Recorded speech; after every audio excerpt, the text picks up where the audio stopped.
我说，雪停后，我去了趟茅厕，出来时，我见弥陀身上并未背行囊，又想他说过，把行囊放下，是来偷你的。那可不行，我这一袋子东西，等你考中进士之后，做10年官的。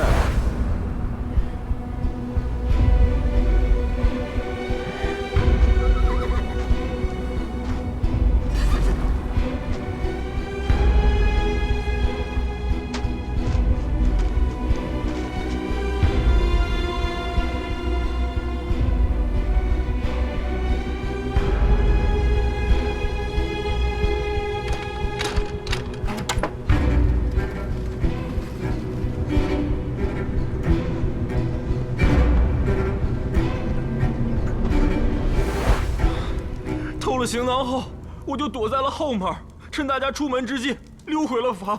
我真没杀人，我就是个书生，我手无缚鸡之力呀！我，你以为你教举子就是个书生了？我看你就是个无赖。说，把凶器藏哪儿了？我没杀人，哪儿来的凶器啊？你就不怕我用刑？我真没杀人，用什么刑啊？荒野逆旅，确无刑具，只能打了。 再不招供，乱棍打死！是。哎，等等，等等！剑客、山人，还有姓卢的，你们看着可都不是寻常之辈，不能眼睁睁地看着这个外地县尉草菅人命啊！堵上他的嘴！是。哎，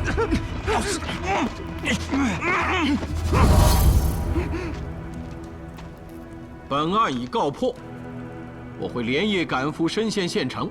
明日一早就将凶手蓝橘子及赃物交由深县县尉处置。如此一来，今晚我们便能睡个好觉了。这都是龙县尉的功劳啊！江山人所言极是，龙县尉，卢某钦佩。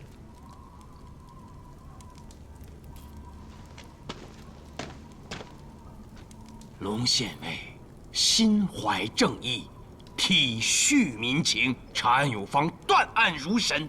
到京师上任后，必定大有作为。虽然万年县只有您一位县尉，但我相信您一定会协助县令，把朱雀街以东治理得井井有条。那是，我一到京师，必将万年县的贼盗 一扫而光。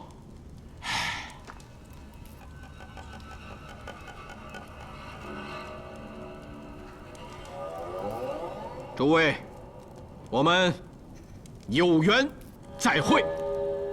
押上凶犯，走。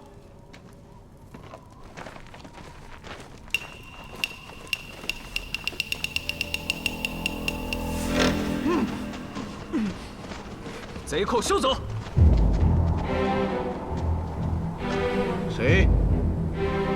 谁喊的？卢某，又如何？贼寇在哪儿？就在眼前。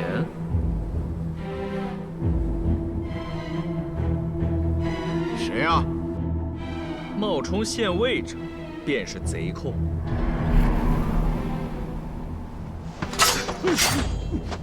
县尉，我看这些人全是贼寇，你一声令下，我们全部诛杀。 你以为你穿上这身衣服，就是攻下的捕手？是此刻束手就擒，还是让卢某费些力气？姓卢的，你是何人？这么大的口气！你又是何人？竟敢冒充县尉！老大，漏了。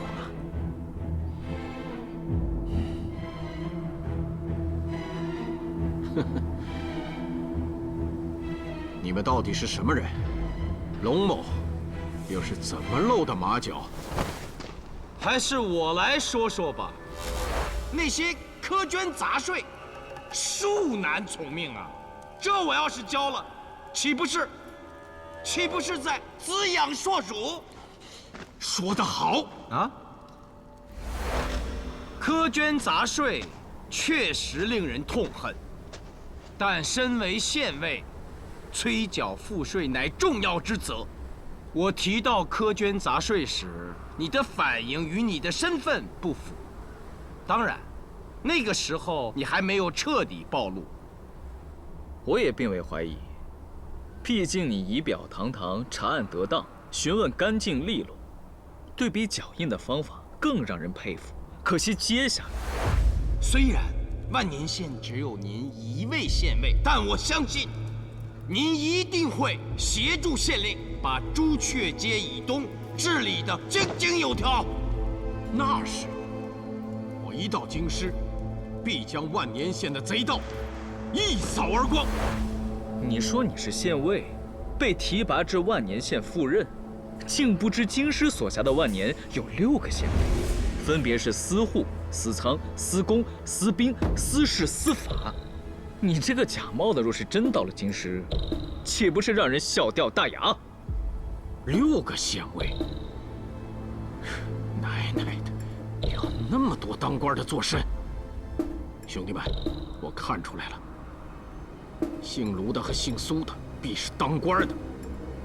先杀了他们俩再说。哎，等会儿，打架的事儿我可不会。你来。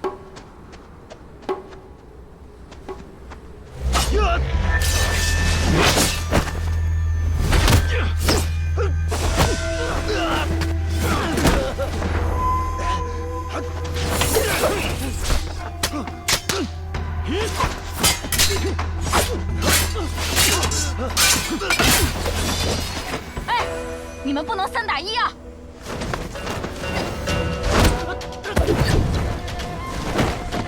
二位，咱们可早就在一条船上了，你们不去帮帮忙？卢兄，我来助你。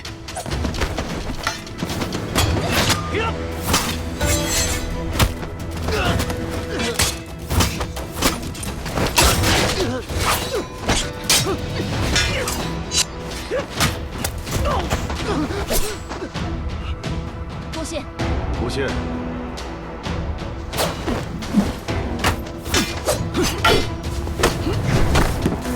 卢兄，谢谢。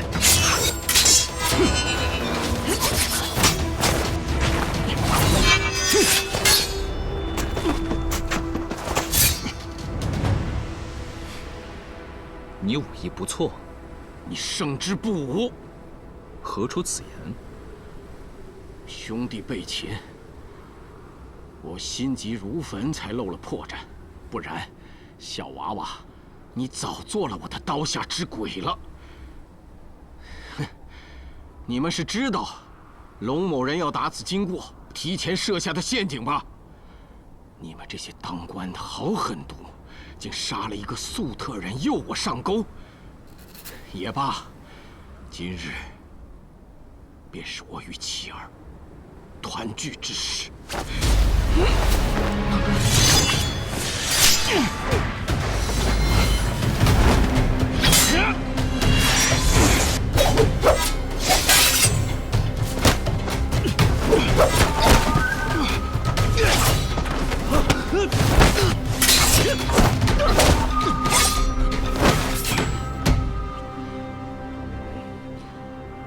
你胜之不武，你们3个打1个。你们也是3个，你还偷袭，更何况人家没有用趁手的兵器。那就拿趁手的兵器再战。你等着！哼。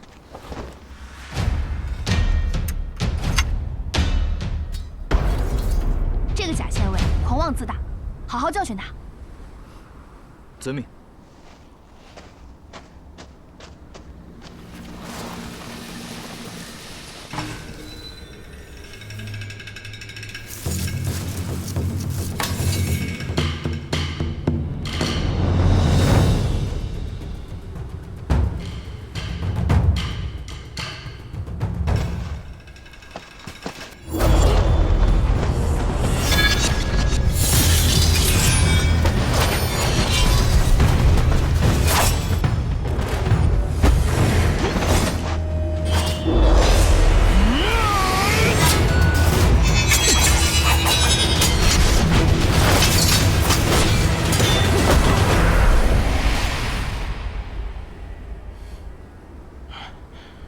动手吧，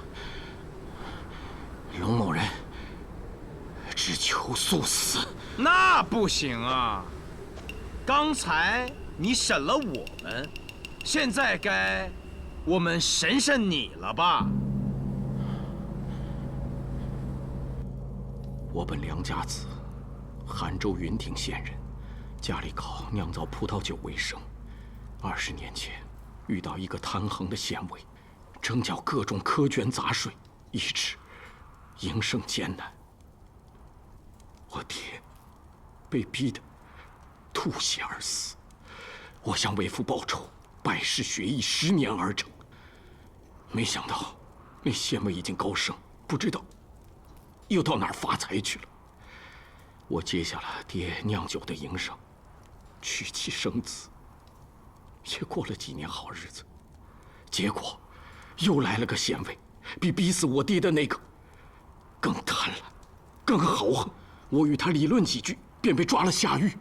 他还欲霸占我家祖传的酒窖，我娘子去求他，他却愈加非礼。娘子不堪受辱，抱着孩子跳了河。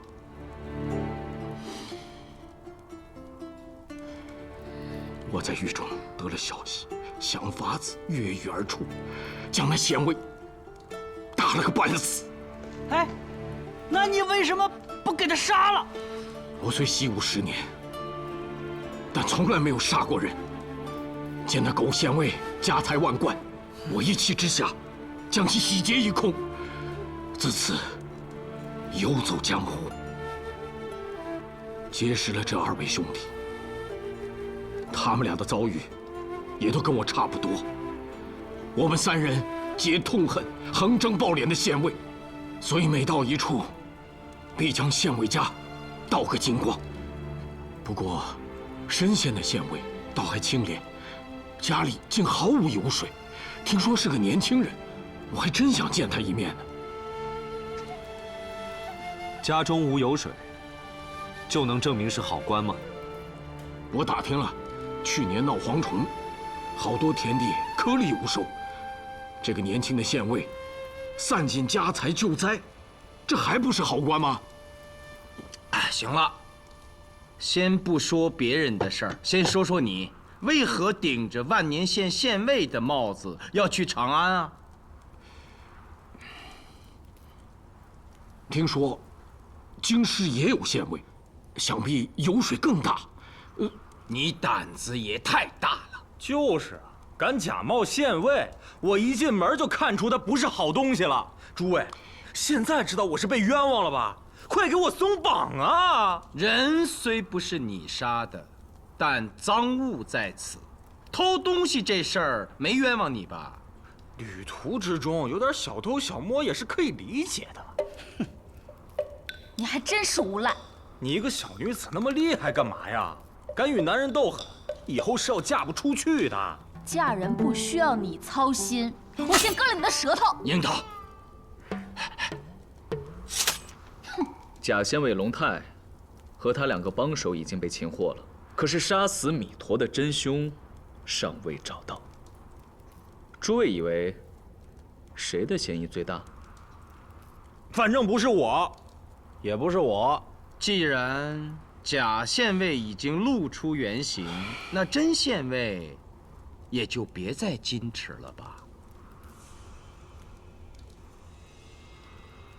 莫非卢兄是县尉？在下卢林峰，赴任云顶县尉途中，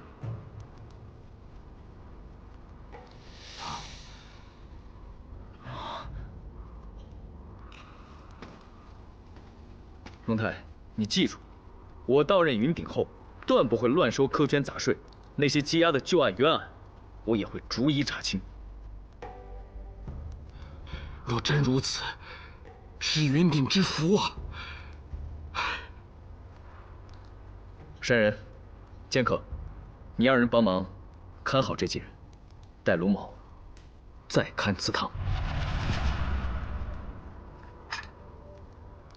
哎，我先去点蜡烛。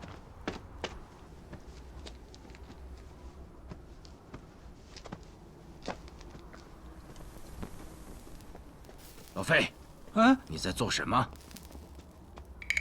啊，在石阳的时候，我看那个女巫做草绘演起诗来，甚是威武。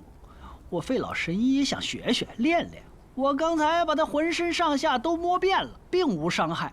这致命伤就在这脑后。你退后。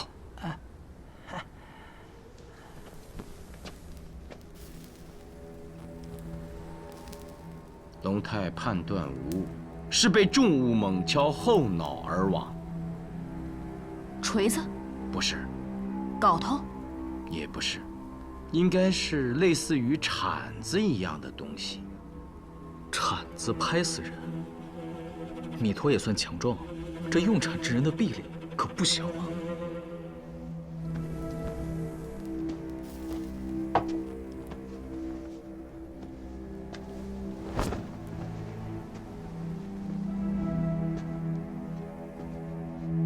我觉得这祠堂好像少了什么东西，什么东西？肯定有什么东西不见了。喜君妙笔丹青，对进入眼中的景象可以过目不忘，应该不会判断错。但到底是什么呢？我想起来了，是个珠子。这雕像手指间所持的珠子。哦，对，那个弥陀擦拭神像的时候，他还闻来着。你这么一说，我也想起来了，是有颗珠子。弥陀入住时还在，现在却不翼而飞。再仔细找一找。哎，对，找找，放到哪儿去了呢？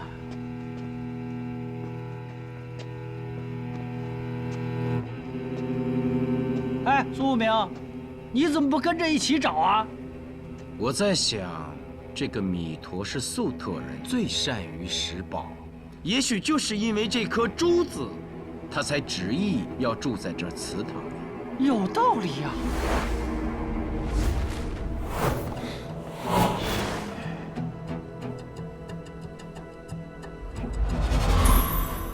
宝珠啊，宝珠，谁把你放到这里了？真是暴殄天物啊！弥陀是很小心的，就连喝酒的时候都背着他的行囊。就是因为这价值连城的宝珠，所以他才……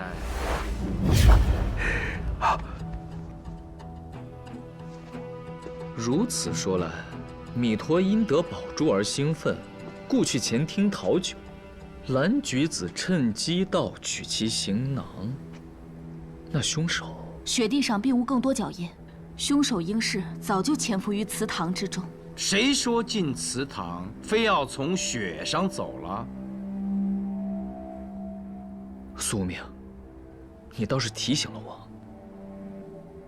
细君，还记得初入祠堂时，你说冷吗？我一进祠堂里，也感到阵阵寒意。虽说这祠堂破旧，屋顶漏风，也不罕见，但是那里就有些奇怪了。躲远点。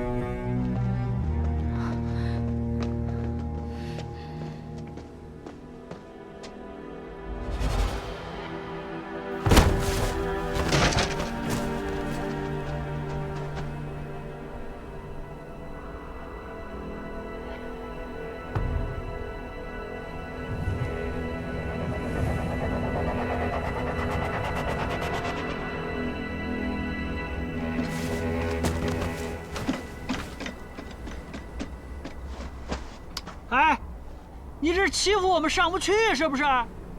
他看见什么了？哎，樱桃，要不你上去帮我们看看？哎，别听老费的，他在查看脚印，上去的人多了就乱了。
这2楼杂物间有个天窗，凶手应是从那里潜入祠堂顶部，跳下去之后杀了米头。那必是轻功了得之人。虽雪地上没有留下脚印，但祠堂顶部和2侧厢房房顶各有1排。可疑的是，从留下的脚印大小来看，并非同一个人。哦，那会是谁呢？人不都在这儿了吗？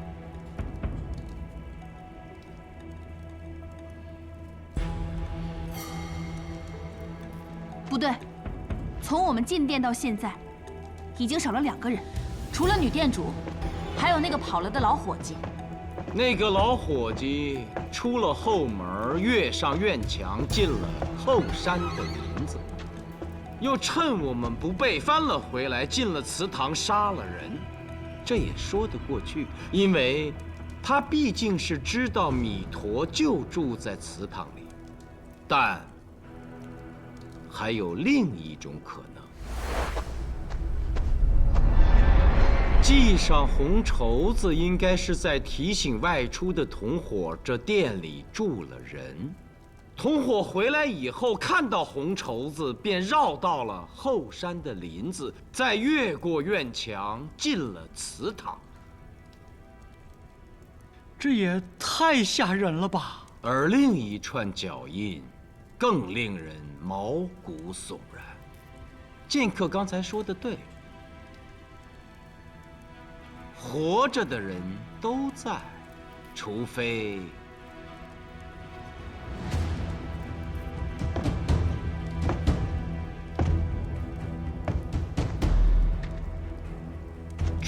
女店主死而复生。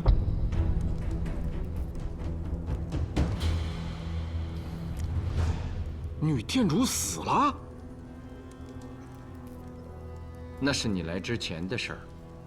之前还有命案，你等居然刻意隐瞒。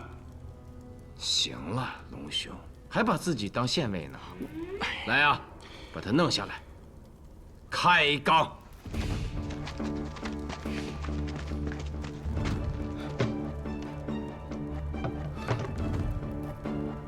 绳子是完好的。引导。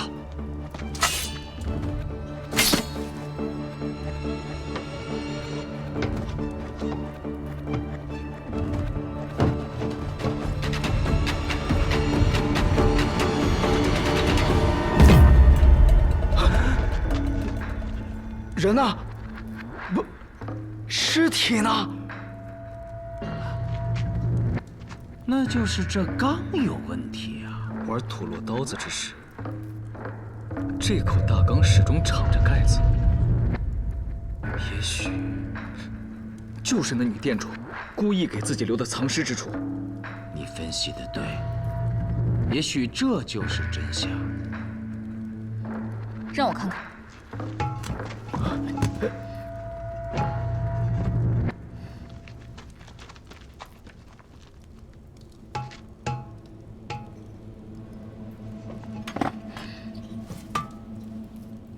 引导，小心啊！放心。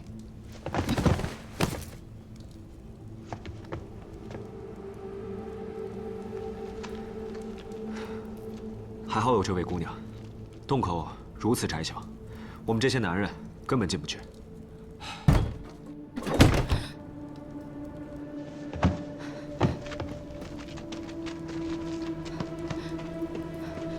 洞内并无浮土，四壁光滑，看来是经常爬行。不出意外的话，那个女店主肯定服用了暂避气息的药物。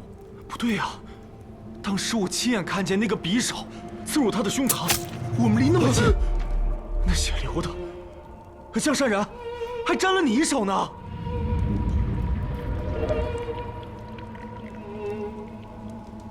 唉，这都是雕虫小技，弄2个血包，前胸后背一放，用那土罗刀子一挤，不就压出来了吗？现在最重要的是，这家店不能再住了呀！这，如老费刚才所言，若服用了暂避气息的药物，等他醒后，便利用这条地道从柜台后面钻出，再趁人不备上了2楼，就可通过杂物间的天窗到祠堂的屋顶。是他杀的弥陀，但因我去的及时，他没顾得及藏尸。有这种可能，但从弥陀抱着酒食回到祠堂，到被杀，再到尸体被发现，时间很短。可杀了人的女店主藏到哪儿了？你我雪中抒怀之际，那动静，你可曾听到？谁在里面？出来！快出来！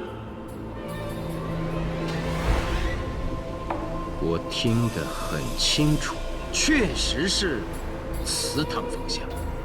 现在想来，那声音不应来自祠堂之内，而是祠堂地下。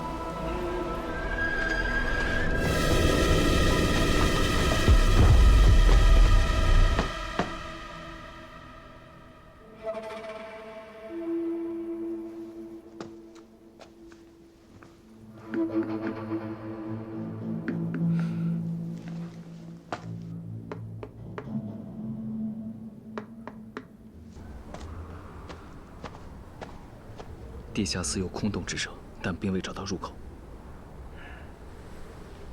哎呀，这魔家店真是挂羊头卖狗肉！这荒野逆旅压根儿就是为了掩人耳目所建。盖这么多房子，就是为了掩人耳目，这是要做多大的买卖呀？老费少给了鸡钱。伙计不让走，女店主却要放他走。我们想住店，既被他逼着要亮出绝技，他又要出高价，其实就是在撵我们走。由此看来，他开这逆旅绝不是为了赚钱。没错，此地之前根本没有什么荒野逆旅，除了这个祠堂，所有建筑都是新建的。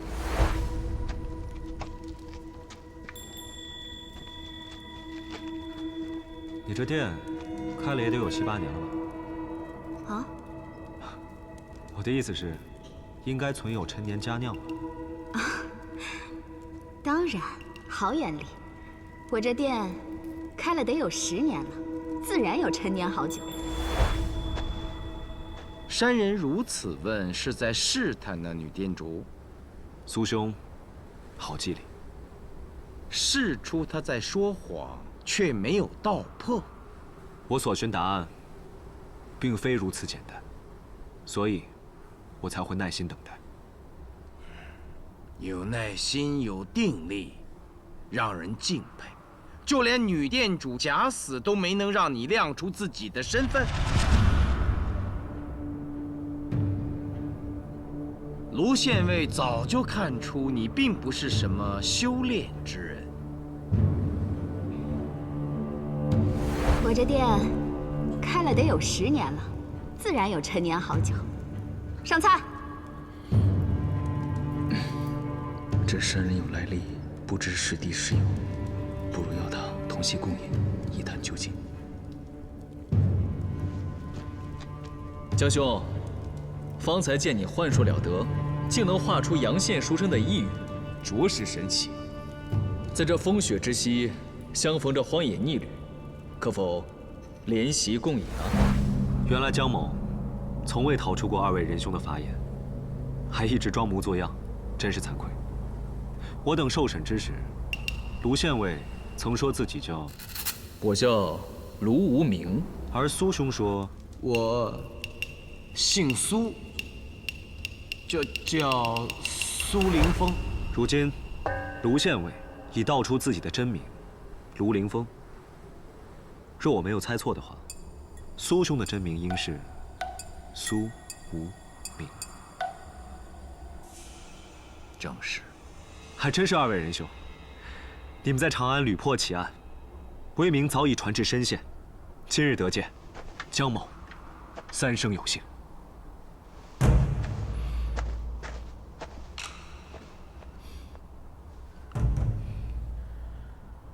那就也请江兄报上真名吧。深县县尉江卫。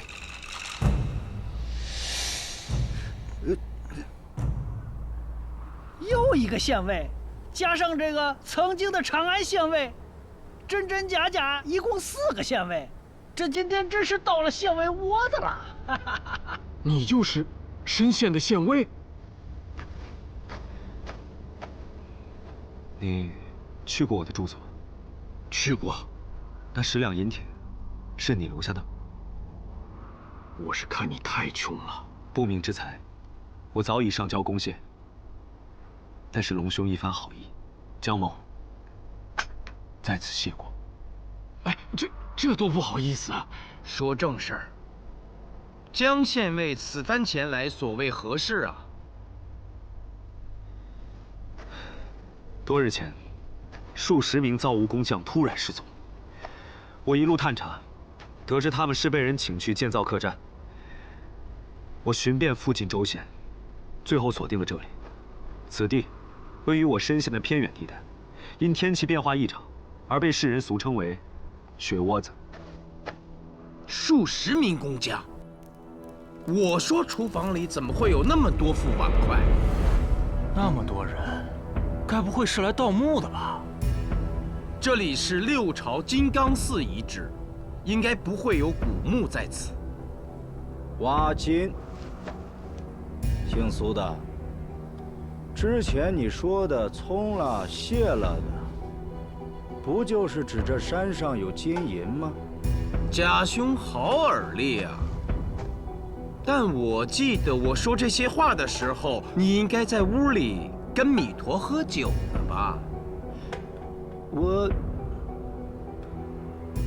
突然来了这么多人，那不得听听啊？哦，在这里盗挖金银倒是有可能。苏兄，可否再让我看看这吓人的神像？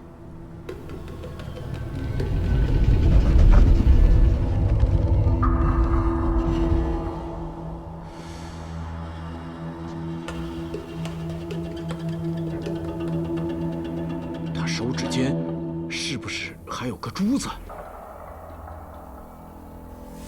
原本是有的。那就对了，这是白眉仙，是猎宝人供奉的。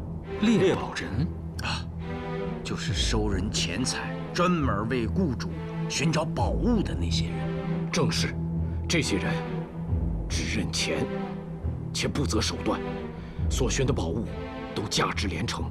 我曾听说，当初的和氏璧制成传国玉玺前，有人为寻它出过10000两黄金。等一等，啊！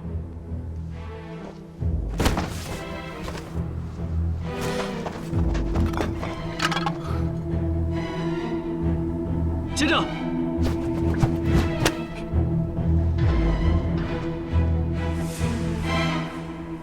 建元19年。建元是苻坚的第3个年号。没想到这祠堂真的是6朝时所建。进院之时，你我就觉得这祠堂古怪。你不是说这里是什么金刚寺遗址吗？佛塔，这祠堂应是佛塔最顶上的一层。我从小就画长安的大雁塔，怎么早没想起来啊？江县尉，深县可曾发生过大的地动？有。县志所记，隋末地动，天崩地裂，房屋尽毁。现在看来，是6朝时的金刚寺因地动而陷入地下，只剩下最顶上的一层。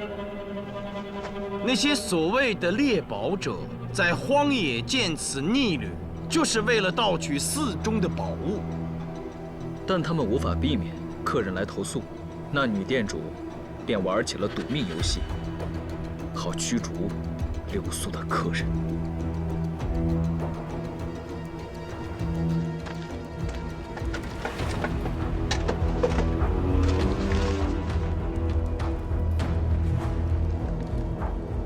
我查到了，魔石大师的蛇舍利。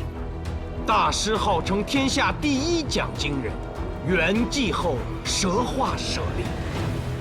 这本书中记载，那舍利的一半存在杭州的惠岸寺，而另一半就藏在大师生前曾化道成佛的金刚寺。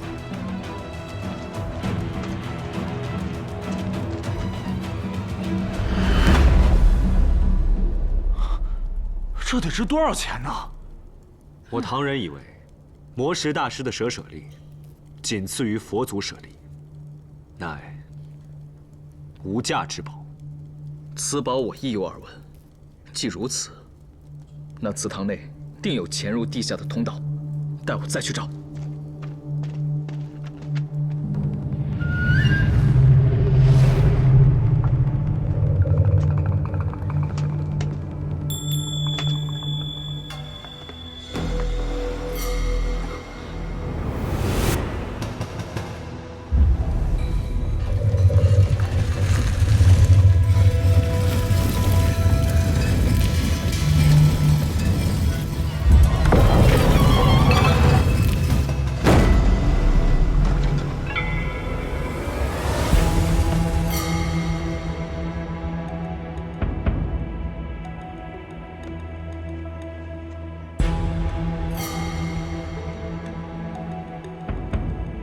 新鲜的血迹，定是凶手杀死米头后逃离时留下的。这是在深县境内，江县尉说是要缉凶，卢某愿助一臂之力。多谢卢县尉，江某定要缉拿真凶，还要寻找那几十位工匠的下落。哎，且慢！从厨房所备的食材和那些碗筷看，下面的人可不少啊。二位下去是不是有点势单力孤啊？那些所谓的猎宝人都是穷凶极恶之徒。诸位可愿帮忙？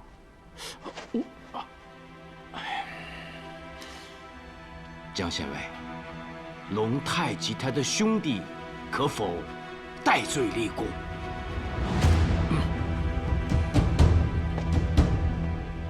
我虽无权免除你冒充县尉行偷盗的罪责，但若你擒贼立功，向州府移交时，我定会为你说明。哎，帮我松绑吧！我虽不会打架，但下面若有大批财宝，我可以帮着运上来呀。老米是我的朋友，抓杀他的凶手，必须算我一个。我愿为先锋，只是宝物须有我一份。如此甚好，剑客，你与卢凌风开路，江县尉断后，给他们松绑。你撒过来，快！哎呀，快！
外面被人锁了，我们的运气不太好啊。若是砸锁，必会闹出动静。他们若有埋伏，那可是一夫当关，万夫莫开啊！下面的人听着，我家主人菩萨心肠，不想要尔等狗命。可惜呀，玩土罗刀子都吓不退你们，我就只好做恶人，送你们去见阎王了。坏了，后路被封，好像是老伙计的声音。最上面的，赶紧杀回去。他就一个人，不难对付。来不及了！你们没发现吗？这楼梯上撒有桐油，他这是要用火攻啊！千万别出动静，以免打草惊蛇。这里空间狭小，上面还有火，我们定会被烧死的。哎呀，怎么办？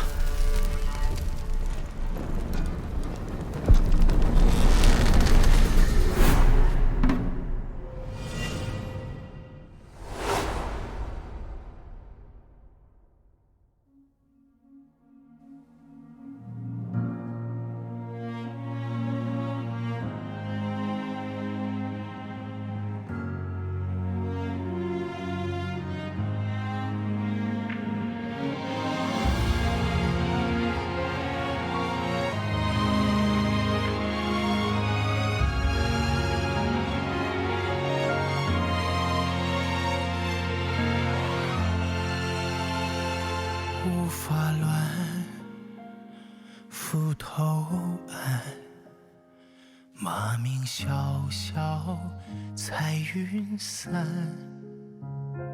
功名事，惹人烦。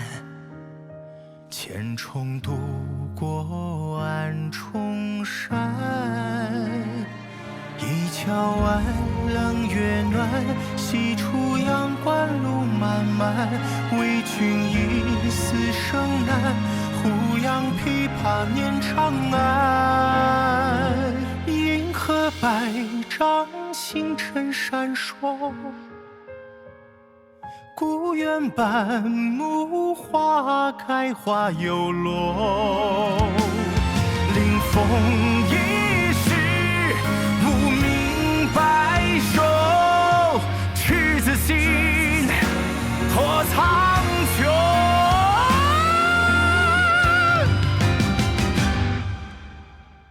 黄沙卷，金甲穿，烽火连城，横刀了却狼烟。心如水，志如磐，待回首天涯远。随我夕阳，行迹万里河山。